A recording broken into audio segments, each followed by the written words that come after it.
우리도 맹인인가? 우리도 맹인인가라는 제목으로 말씀 전하기 원합니다. 오늘 본문 말씀은 예수님께서 바리새인들로부터 출교당한 소경되었던 자를 만나서 위로하시고 예수님을 주님으로 고백하게 하시고 그와 반대로 예수님을 거부하는 영적 소경된 자들에게는 심판을 경고하시는 내용이 기록되어 있습니다. 그런데 오늘 본문 말씀 중에 언뜻 받아들이기 힘든 그러한 말씀이 주어집니다. 그것은 예수님께서 세상을 심판하러 오셨다라는 말씀입니다. 39절에 보시면 예수께서 이르시되 내가 심판하러 이 세상에 왔으니 보지 못하는 자들은 보게 하고 보는 자들은 맹인이 되게 하려 함이라라고 말씀하고 계십니다.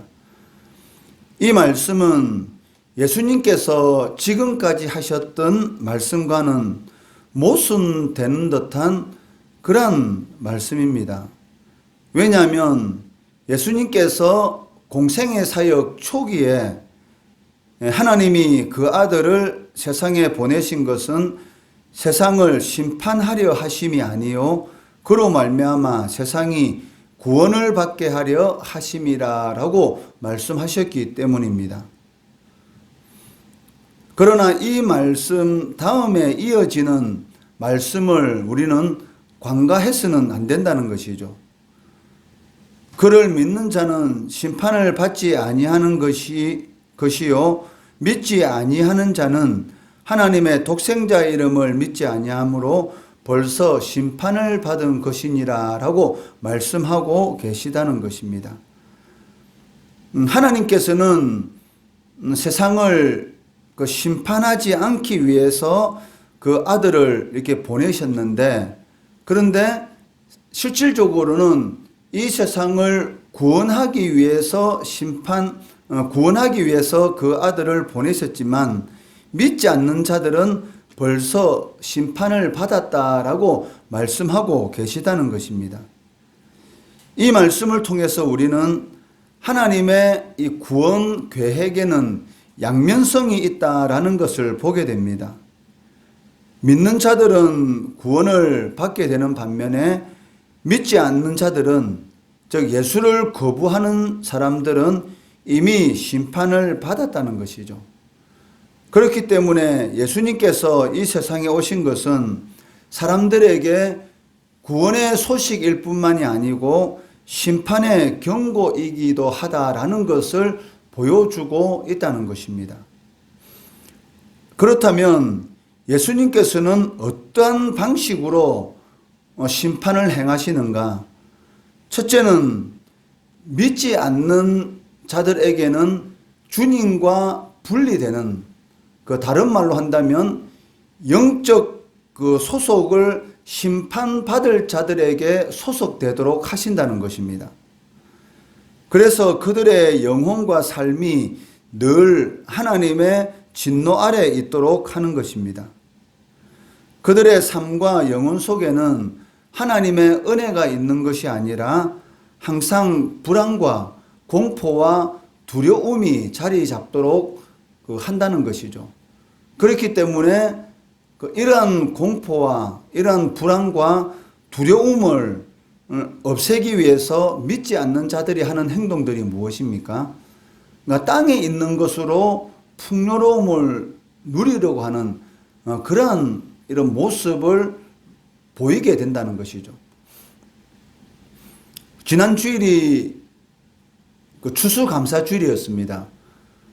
교회가 11월 셋째 주일은 추수감사주일로 지키고 있는데, 이 추수감사주일과 가장 이렇게 유사한 그러한 이스라엘 민족의 절기가 이 초막절이죠. 다른 말로 말하면 수장절, 장막절 이렇게 말을 하고 있는데, 이 초막절인 동시에 수장절, 즉 포도와 올리브와 이 무화과 나무 이런 과실을 추수해서 창고에 저장하고 추수할 수 있는 그런 은혜를 베풀어 주신 그 은혜에 감사하는 절기가 바로 수장절인데, 그러니까 이 수장절을 그 초막절이라고 하는 이유가 무엇입니까?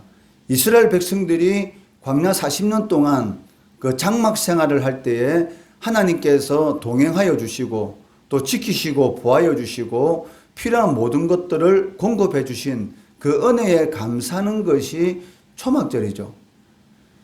그러니까 땅에 있는 것을 창고에 저장해서 하나님 앞에 감사하는 절기, 그리고 동시에 그 광야 생활 가운데서 하나님께서 베푸신 그 은혜에 감사하는 절기가 함께 이루어지고 있는 것을 보게 됩니다. 이러한 이스라엘 백성들의 그 절기와 가장 가까운 교회에서 지키는 절기가 바로 추수감사주일입니다. 그런데 이 추수감사주일을 그 신약의 교회가 지키는 그 이유가 무엇이냐면, 그 믿지 않는 사람들은 땅에 있는 이 추수, 그러니까 땅에 있는 것을 그 풍요롭게, 그러니까 땅에 있는 것을 창고에 많이 저장하는 그러한 것으로 기뻐하고 즐거워하고 행복하게 생각합니다. 그렇지만 성도들은 땅에 있는 것을 쌓아두는 것으로 기뻐하고 즐거워하는 것이 아니라 그 알곡과 가라지의 영적인 추수, 그러한 일들이 일어날 때에 우리는 알곡으로서 하나님 앞에 서게 된다는 그러한 영적인 그러한 추수를 바라보면서 하나님 앞에 감사하는 절기가 무엇이냐면 실질적으로는 추수감사주일이라는 것이죠. 이러한 의미가 신약의 교회의 추수감사주일이라는 그 절기 속에 들어가 있다는 것입니다. 그러니까 주님께서 이 땅에 오신 것은 세상을 구원하기 위해서 오셨다라고 말씀하고 계시지만 실질적으로는 그 구원이라는 그 말 속에는 심판이라는 단어가 함께 들어가 있는 것이고, 주님께서 심판하시는 그런 방식 가운데 하나가 무엇이냐면 알곡과 가라지를 이렇게 나눈다는 것입니다. 그러니까 영적 소속이 어느 쪽에 소속되도록 주님께서 그 일을 진행하시는가. 그러니까 예수를 믿도록 함으로 인해서 알곡이라는 곳으로 소속되게 하시는 것이고, 예수님을 거부하는 자들은 가라지는 곳에 소속되게 하셔서 결국은 주님께서 추수하시는 그날 알곡과 가라지를 완전히 구분하는 것을 보게 되는 것이죠. 둘째는 믿지 않는 자들이 자기 정욕에 따라서 살아가도록, 불의한 길을 가도록 방관하신다는 것입니다. 사탄의 종이 되어서 각종 죄를 범하는 길로 가도록 내버려 두신다는 것입니다. 인간에게 있어서 가장 불행한 일이 무엇이냐면 사람들에게 무관심의 대상이 되는 것입니다. 다른 말로 말하면 학생들에게 있어서는 왕따라고 말할 수가 있죠. 왕따를 당하게 되면 그 왕따로 인해서 그 고통이 너무 심해질 때에 그 학생이 선택하는 극단적인 선택이 무엇입니까? 그 자기 목숨을 스스로 끊는 일을 행하는 것을 이렇게 보게 되죠. 그러니까 사람에게 있어서 가장 불행한 인생이 어떤 인생이다라고 그 중에 하나를 우리가 꼽는다면 사회로부터 아니면 이웃으로부터 이렇게 무관심한 대상이 되는 것, 이것만큼 그 불행한 인생도 없을 것입니다. 그렇지만 인생에게 있어서 가장 불행한 인생은 어떤 인생이냐면 하나님으로부터 무관심의 대상이 되는 그러한 인생이 가장 불행한 인생입니다. 사탄의 종이 되어서 자신이 원하는 일을 마음대로 하도록 그냥 가만히 방관되는 그러한 대상, 그러한 대상만큼 불행한 대상도 없다는 것이죠. 그러나 주님은 믿는 성도들에게는 의의 길로 가도록 인도해 주신다는 것이죠. 만약 주님의 택하신 하나님의 자녀들이 이 죄의 길로 가게 되면 징계를 해서라도 다시 의의 길로 인도해 주시는 것을 볼 수가 있습니다. 그렇기 때문에 믿는 자들에게 있어서 이 징계는 그 하나님의 사랑의 이 발로의 일종이다라고 말을 할 수가 있다는 것입니다. 그리고 이러한 징계를 통해서라도 다시 의의 길로 가도록 하시면서 점점 이 거룩한 성품의 길로 이끌어 주시는 것을, 그러한 길로 자라나가도록 성장케 하시는 것을 보게 되는 것이죠. 아픈 만큼 성숙해진다라는 그러한 말이 있는 것처럼 성도는 그 신앙의 길 가운데서 어려운 일을 당하면 당할수록 이 믿음이 성장하는 것을 우리가 경험하게 됩니다. 하나님께서는 이러한 좋은 일이든 우리가 원치 않는 일이든 그런 모든 일들을 통해서, 다른 말로 말하면은 하나님의 이 관심의 여러 가지 방식들을 통해서 성도를 거룩한 성품의 사람으로 성장케 하는 것을 볼 수가 있다는 것이죠. 셋째는 재림하셔서 악인과 의인들을 구분하신 이후에 믿지 않는 악인들은 영원한 지옥으로 보내는 심판을 하게 된다는 것입니다. 그렇기 때문에 성도들은 주님이 확실한 구세주일 뿐만이 아니라 확실한 심판주도 되신다라는 것을 명심하고 두렵고 떨리는 마음으로 주님께 순종하는 삶을 살아가야 한다는 것입니다. 40절 말씀에는 예수님의 이러한 심판 경고를 들은 바리새인들의 반응이 나오고 있습니다. 바리새인 중에 예수와 함께 있던 자들이 이 말씀을 듣고 이르되 우리도 맹인인가 라고 말을 하고 있습니다. 이 말 속에는 주님의 심판 경고를 조롱하는 그런 의미가 들어있고, 자신들은 영적 소경이 아니다라는 그러한 자만심이 깃들어 있다는 것이죠. 우리가 맹인인가? 이 말은 우리는 절대로 맹인이 아니다라는 그런 의미를 가지고 있는데, 실질적으로는 이들은 맹인이었다는 것입니다. 눈은 뜨고 있었지만 전혀 보지 못하는 그런 상태에 있었는데도 불구하고 자신들은 그렇지 않다라는 영적 자만심에 빠져 있었던 것입니다. 유대교의 랍비들은 자신들이 소경들의 눈을 뜨게 해주는 세상의 빛이다라는 그러한 자부심을 가지고 있었습니다. 그렇기 때문에 하나님의 율법을 아는 이스라엘 사람들은 다 빛의 아들들이고, 반대로 이방인들은 어둠의 자식들이다라고 생각하고 있었던 것이죠.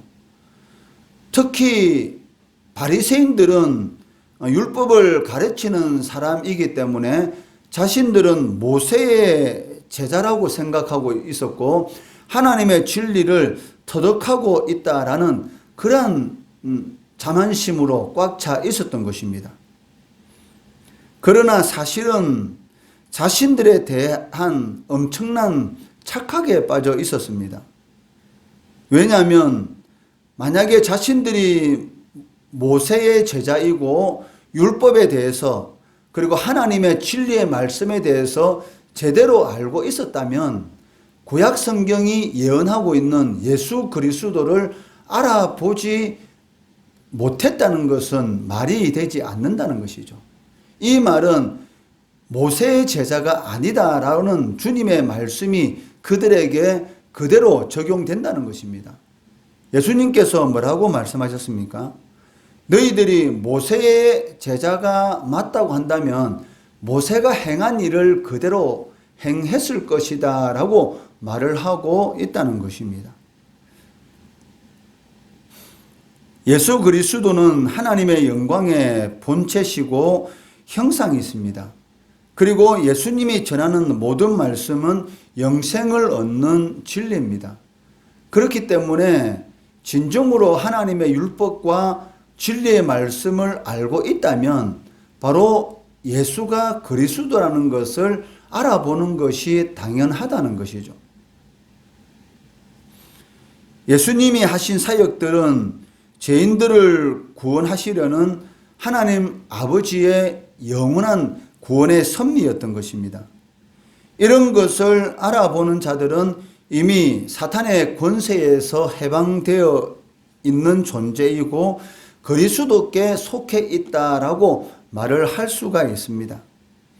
그렇기 때문에 성령으로 아니하고서는 예수를 주라라고 고백할 수 없다라고 성경은 기록하고 있다는 것입니다. 여러분들이 진정으로 예수님을 주님이시다라고 고백하고 있다라고 한다면 나의 영적 소속은 알곡이다라고 말할 수가 있습니다. 그렇지만 예수님을 믿는다, 예수님을 주님이다라고 고백하지 못하고 예수님을 안다, 예수님을 존경하실 분이다라고만 말을 한다면 그 사람은 알곡에 소속되어 있는 것이 아닙니다. 예수님을 알아서는 안 됩니다. 예수님을 존경해서도 안 됩니다. 예수님을 믿어야 한다는 것이죠. 이것은 상당히 중요한 것입니다. 예수님을 믿어야지 구원받는 것이지 예수님을 아는 것으로 예수님을 훌륭한 분으로 존경하는 것으로는 구원을 받지 못한다는 것이죠. 그렇기 때문에 성령으로 아니하고서는 예수를 주라고 고백할 수 없다라고 성경은 기록하고 있다는 것입니다. 예수님 당시의 바리새인들은 하나님과 그 진리를 잘 알고 충성하고 있다라고 자부하고 있었지만 막상 하나님의 아들이 오셨지만 전혀 알아보지 못했다는 것입니다.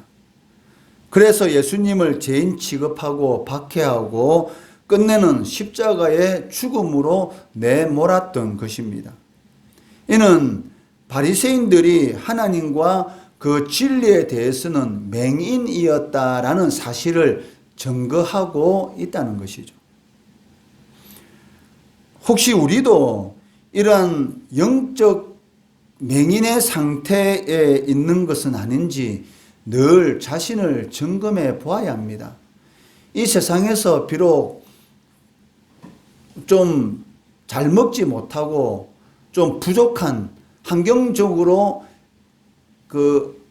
연약한 그러한 상황 가운데 산다 할지라도 내 심령 가운데 예수님을 주로 고백하는 그러한 삶을 살아가고 있다면 그거 하나만으로서 그 사람은 가장 행복한 삶을 살아가는 사람입니다. 왜냐하면 이 세상의 삶은 화살과 같이 금방 지나갑니다. 언제 내 나이가 이렇게 되었는가라고 할 정도로 시간은 어마어마하게 빨리 지나가고 그 시간을 멈출 수 있는 방법은 없습니다. 눈 깜짝할 사이에 우리가 하나님 앞에 서게 될 건데 그때 만약에 주님께서 내가 너를 모른다라고 한다면 그것만큼 인생에 불행한 사람도 어디 있겠습니까? 그렇기 때문에 베드로 사도는 믿음의 결국은 영혼 구원을 받음이라고 말씀하고 있는 것처럼 영혼을 구원받는 것이 인생에 있어서 가장 행복한 삶이라는 것이죠. 좀 부족하고 좀 연약하고 좀 여러 가지 세상 사람들이 보기에는 아무것도 아닌 그런 인생을 살아간다 할지라도 내 마음속에 예수를 모시고 살아가는 삶, 그러한 삶만큼 승리의 삶도 없다는 것입니다. 영적 소경의 특징은 스스로 하나님과 그 진리를 잘 알고 있다라는 그러한 자만에 빠져 있다는 것이죠. 혹 우리도 그런 자만의 상태 속에 빠져 있는 것은 아닌지 진정으로 하나님과 그 진리를 잘 아는 성도는 자신의 무지를 깨닫습니다. 아무리 하나님을 위해서 많은 일을 한다 할지라도 그 일을 하고 난 이후에 하나님 앞에 고백하는 것은 무엇입니까? 항상 자신에 대해서 부족한 종입니다라는 그런 고백을 하는 사람이 진정으로 하나님을 아는 사람이고 그 진리를 아는 사람이죠. 그렇기 때문에 항상 겸손한 자세를 보이게 된다는 것입니다. 또한 쉬지 않고 하나님의 진리를 배우려는 그러한 자세를 가지고 있고 상한 심령, 가난한 심령을 항상 유지하고 있다는 것이죠. 언제 어디서든지 하나님 앞에 나와서 예배 드리는 것, 그거 하나만으로도 감사하고 감격하는 그러한 신앙의 모습들을 보이고 있다는 것입니다. 그런데 우리는 어떻습니까? 하나님을 사모하고 진정으로 그 뜻을 갈급하는 그러한 삶을 살아가고 있습니까? 아니면 우리 마음의 눈을 세상에다 맞추고 있는 것은 아닌지, 눈은 뜨고 있지만 실질적으로는 영적 맹인의 그러한 삶을 살아가고 있는 것은 아닌지 자신의 신앙의 눈을 항상 점검해 보아야 한다는 것이죠. 그러한 삶을 통해서 눈은 뜨고 있지만 맹인인 그러한 삶을 살아가서는 안 된다는 것입니다. 사람이 가장 불행한 사람은 하나님으로부터 무관심한 존재입니다. 그렇기 때문에 믿음의 삶 가운데 혹 어려운 일을 당한다면 하나님께서 나를 사랑하시는구나 라고 실질적으로는 고백할 수 있어야 되는 것이죠. 그러한 고백이 궁극적으로는 하나님께 영광 돌리는 것이고 또 그러한 고백을 통해서 그러한 시험들을 넉넉히 이길 수 있는 그러한 능력이 우리의 심령 가운데서 솟아나게 된다는 것입니다. 우리가 맹인인가? 우리는 맹인이 아니다라는 그러한 자만심의 신앙생활이 아니라 우리도 맹인이 될 수 있다라는 그러한 겸손한 자세를 가지고 하나님이 기뻐하는 하나님과 진리의 영적인 눈이 항상 떠여 있는 그러한 삶을 살아가시기를 주의 이름으로 축원합니다.